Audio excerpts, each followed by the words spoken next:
तो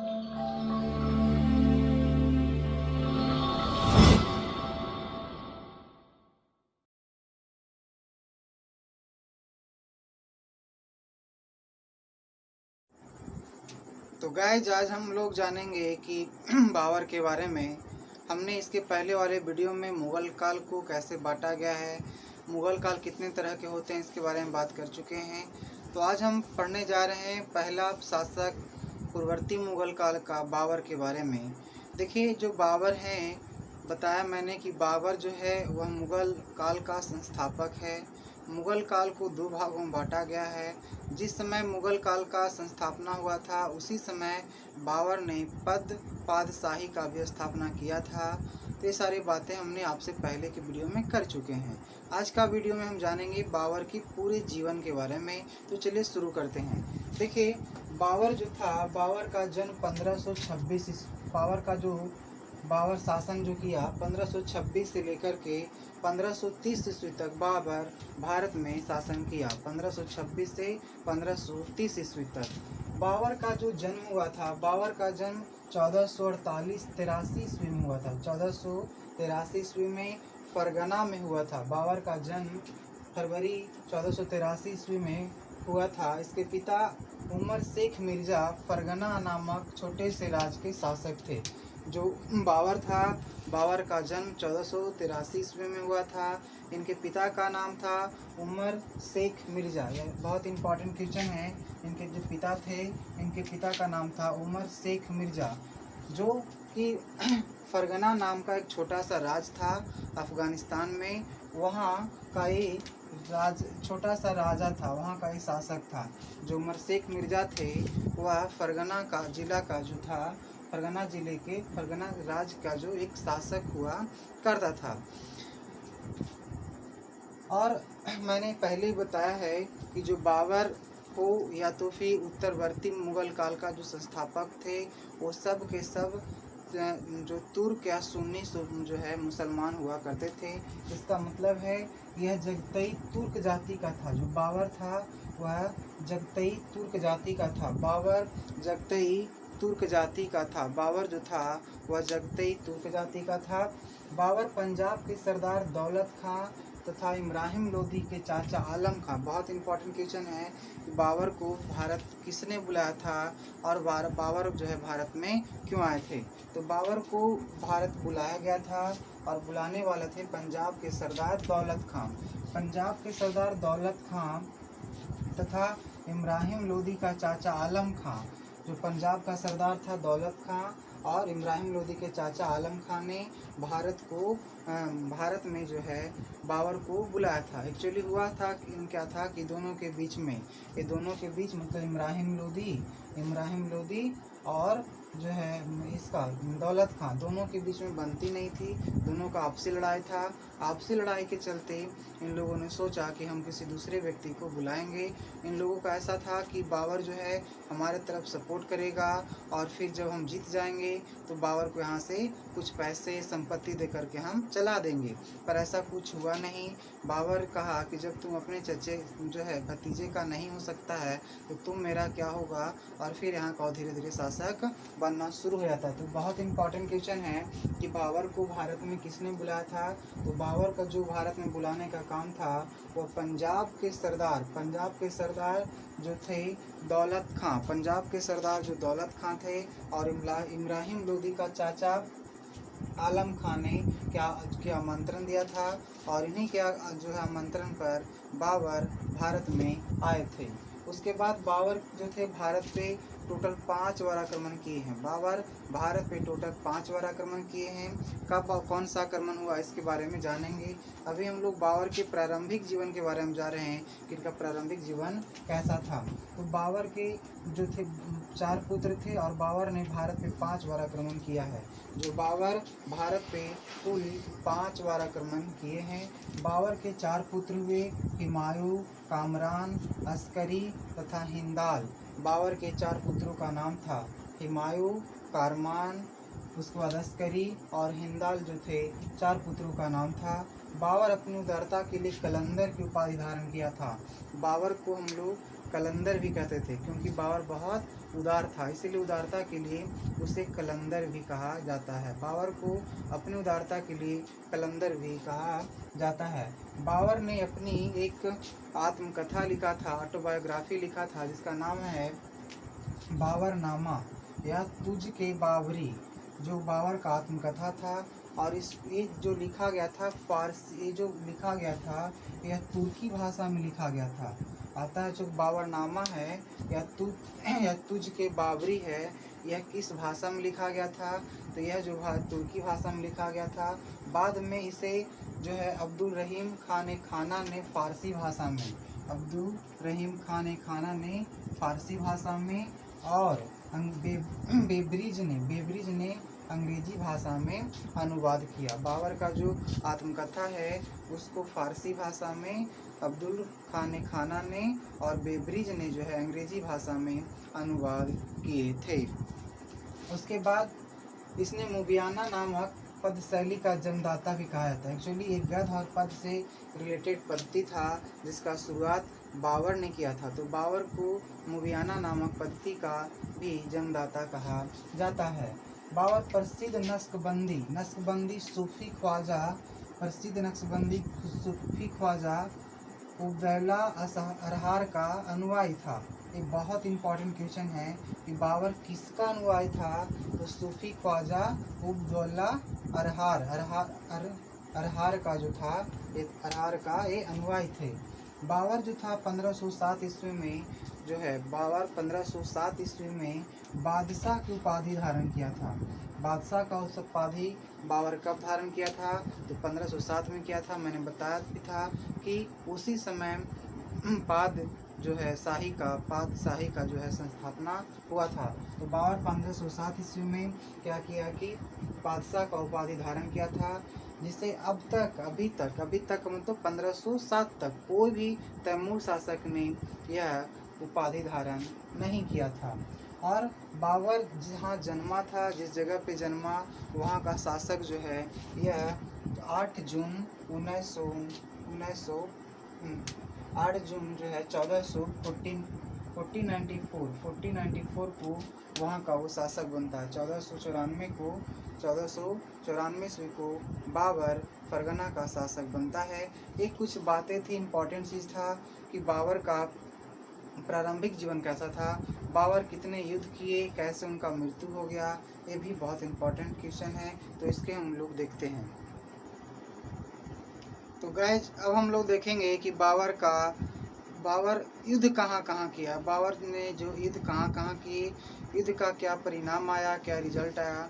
तो देखिए, मैंने भी बताया था कि बाबर ने भारत पे कुल 5 बार आक्रमण किए थे, 5 बार आक्रमण किया, और कब क्या हुआ उसका रिजल्ट देखते हैं। देखिए, सबसे पहली बार बाबर भारत के विरुद्ध आक्रमण जो किया था वह 1519 ईस्वी में किया था। बाबर जो था भारत में पहली बार आक्रमण 1519 ईस्वी में किया था। वो किसके विरुद्ध में? यूसुफ जाई जाति के विरुद्ध में किया था। बहुत इंपॉर्टेंट क्वेश्चन है, यूसुफ जाई जाति के विरुद्ध में किया था। और इस अभियान में बाबर ने क्या किया कि बाजौर और भेरा को अपने अधिकार में ले लिया था। बाजौर और भेरा को अपने अधिकार में ले लिया था, और इसको पाने के लिए क्या किया था बाबर कि बारूद का भी प्रयोग किया था। बारूद का जो खोज चीन में हुआ था। भेरा के किला को पाने के लिए बाबर ने क्या किए कि इन्होंने भेरा के किला को पाने के लिए बाबर ने बारूद का भी प्रयोग किया था। तो बाबर भारत में सबसे पहली बार 1519 ईस्वी में आक्रमण किया था यूसुफ जाई जाति के विरुद्ध में। उसने भेरा और बाजौर पे अधिकार कर लिया था, भेरा और बाजौर पर अधिकार कर लिया। उसके बाद मैंने भी बताया कि बाबर को बुलाया गया था भारत बुलाया गया था, जो कि इब्राहिम लोदी से लड़ाई करने के लिए भारत में बाबर को बुलाया गया था। तो देखिए, पहली बार जो युद्ध होता है बाबर का, वह पानीपत का युद्ध होता है। पानीपत का युद्ध बाबर का पहला लड़ाई होता है जो 21 अप्रैल 1526 ईस्वी को होता है। 21 अप्रैल 1526 ईस्वी को 21 अप्रैल 1526 ईस्वी को बाबर का जो लड़ाई हो जाता है, बाबर का लड़ाई इब्राहिम लोदी के साथ होता है। पानीपत का पहली लड़ाई जो है वह होता है 21 अप्रैल 1526 ईस्वी को इब्राहिम लोदी के साथ में। इसमें होता क्या है कि इब्राहिम लोदी हार जाता है और बाबर जीत जाता है। बाबर जीत इसलिए जाता है क्योंकि इसने कुछ विशेष तरीका का तैयारी किया था। इसमें क्यों जीतता है उसके पीछे के कारण था कि इसने पहली बार तुलगामा युद्ध नीति का प्रयोग किया था। ये बहुत इंपॉर्टेंट क्वेश्चन है। बाबर जो था इब्राहिम लोदी से जीतता है इसलिए ताकि उसने तुलगामा युद्ध नीति का प्रयोग किया था। देखिए तुलगामा युद्ध नीति होता क्या है। तुलगामा युद्ध नीति में क्या होता है, मान लीजिए कि यहाँ पे क्या होता है, सबसे बीच में बाबर बड़ा चालाक था, बहुत ही मतलब कि चालाक व्यक्ति था। उसने बीच में तोप रखे थे, तोप, और तोप को ऐसे सजा दिया था कि पता नहीं चला था कि तोप रखा हुआ है। और उसके चारों तरफ से बीच में तोप रखे थे और चारों तरफ से सेना को लगा दिया था, सेना भी लगाया गया था ताकि तुलगामा पट्टी में ऐसा इस तरह से दुश्मन को घेरा जाता है कि दुश्मन बच ना सके, दुश्मन बच ही नहीं सके। पहले जो है क्या करेंगे, क्या किया जाएगा कि सेना के द्वारा लगा दिया जाएगा, फिर तोप को जो है लगा दिए जाते हैं ताकि वो बच ना पाए, हर हालत में वह जो है बंध जाए। तो बाबर ने तुलगामा नीति का प्रयोग किया और तुलगामा नीति के प्रयोग करने के कारण वह पानीपत की लड़ाई में क्या होता है कि वह जीत जाता है। और इस जो नीति में पहली बार तोप का यूज हुआ और तोप खाना, तो उस तोप को चलाने वाला जो प्रमुख व्यक्ति था उसका नाम था उस्ताद अली। उस्ताद अली और मुस्तफ़ा ने जो उस युद्ध में जो तोप यूज किए गए थे उसमें प्रमुख निशानेबाज थे उस्ताद अली और मुस्तफ़ा। इन्हीं दोनों के कारण जो है बाबर जीत पाता है।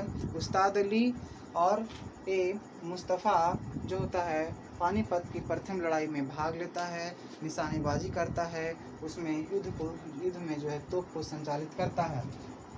तो गाइज पहला जो लड़ाई होता है पानीपत का उसमें इब्राहिम लोदी हार जाता है और इब्राहिम लोदी जो है हार क्या जाता है कि युद्ध स्थल पे ही मर जाता है। इब्राहिम लोदी युद्ध स्थल पे ही मर जाता है और इब्राहिम लोदी मध्यकाल का प्रथम शासक था। इब्राहिम लोदी युद्ध का जो मध्यकाल का मिडिवल पीरियड का प्रथम शासक था, प्रथम राजा था जो कि युद्ध स्थल पे ही मारा गया। इसके साथ उसका जो मित्र था ग्वालियर के राजा विक्रमजीत, ग्वालियर का जो राजा था विक्रमजीत भी युद्ध स्थल में मारा जाता है। इस जो पहली लड़ाई होता है इब्राहिम लोदी को बाबर के साथ, उसमें बाबर जो है युद्ध स्थल पे ही मर जाता है। इब्राहिम लोदी युद्ध स्थल पे ही मर जाता है और इब्राहिम लोदी पहला राजा था जो कि युद्ध स्थल पर मारा गया था। पहला राजा था मध्यकाल का जो कि युद्ध स्थल पर मारा गया। इसको सहायता करने के लिए इसके ग्वालियर का जो दोस्त थे राजा विक्रमजीत जिसने जो भी जो है उस युद्ध में मारा जाता है। और यही राजा विक्रमजीत थे जिसको जो है हुमायूं ने कोहिनूर जिला ग्वालियर के राजा विक्रमजीत को दिया था। जो हुमायूं जो बाबर का जो पुत्र था, बाबर का पुत्र जो इसी विक्रमजीत सिंह को राजा विक्रमजीत को क्या कहता है कोहिनूर हीरा दे देता है। तो पहली लड़ाई जो है इस तरह का होता है। उसके बाद दूसरी लड़ाई जो है पानीपत का खानवा का युद्ध होता है। खानवा का युद्ध 17 मार्च 1527 ईस्वी को होता है। खानवा का जो युद्ध है यह युद्ध 17 मार्च 1527 को राणा सांगा और बाबर के बीच में होता है। राणा सांगा और बाबर के बीच में होता है जिसमें बाबर विजयी हो जाते हैं, होता है। जब बाबर खानवा के युद्ध में विजयी हो जाता है तो उससे गाजी का उपाधि दिया जाता है। बाबर को गाजी का उपाधि खानवा के युद्ध के बाद मिलता है। जब खानवा के युद्ध में वो विजयी हो जाता है तो बाबर को जो है गाजी का उपाधि मिलता। बहुत इंपॉर्टेंट क्वेश्चन है। बाबर ने गाजी का उपाधि कब धारण किया था? तो बाबर ने गाजी का उपाधि खानवा के युद्ध को जीतने के बाद किया था। और यह जो युद्ध लड़ा गया था वो जो था, लड़ने वाला व्यक्ति था राणा सांगा। राणा सांगा का जो मृत्यु हो जाता है वह 30 जनवरी 1528 ईस्वी को जहर दे देने के कारण राणा सांगा का मृत्यु हो जाता है। राणा सांगा जो है का मृत्यु जहर के कारण होता है। कोई जहर दे देता है उसके खाना में। 30 जनवरी 1528 को राणा सांगा का मृत्यु हो जाता है। उसके बाद चंदेरी